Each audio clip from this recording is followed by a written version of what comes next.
Plus de 7 mois après la réouverture partielle des frontières algériennes, il est toujours aussi difficile de voyager vers l'Algérie, notamment au départ de la France. Non pas à cause des mesures sanitaires, qui ont été allégées fin juillet, avec notamment la fin du confinement obligatoire, mais en raison de la cherté des billets d'avion. Sur les réseaux sociaux, c'est le principal sujet de conversation des candidats au voyage vers l'Algérie. Les prix sont exorbitants.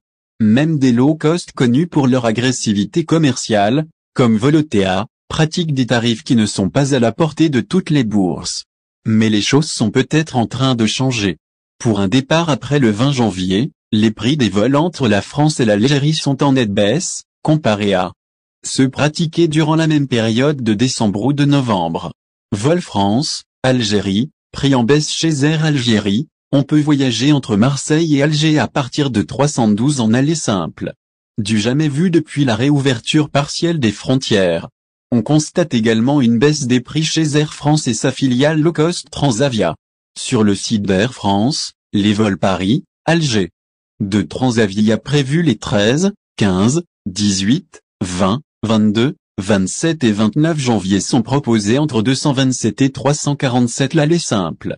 Pour ses propres vols, Air France propose des billets pour des départs les 17, 19, 23, 24, 26, 30 et 31 janvier à des prix entre 451 et 761.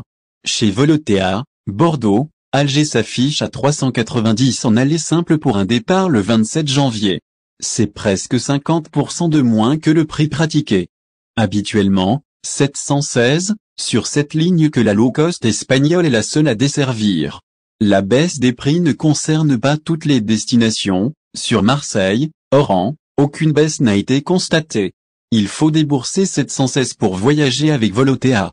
Vol France, Algérie, pourquoi les prix baissent? Deux facteurs pourraient expliquer cette baisse des prix des billets entre la France et l'Algérie. Le premier est la forte propagation du variant Omicron en France et la détection des premiers cas en Algérie.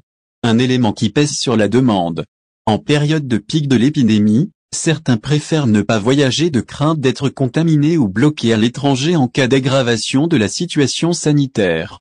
C'est ce qui s'est produit au Maroc fin novembre quand les autorités ont décidé de fermer les frontières.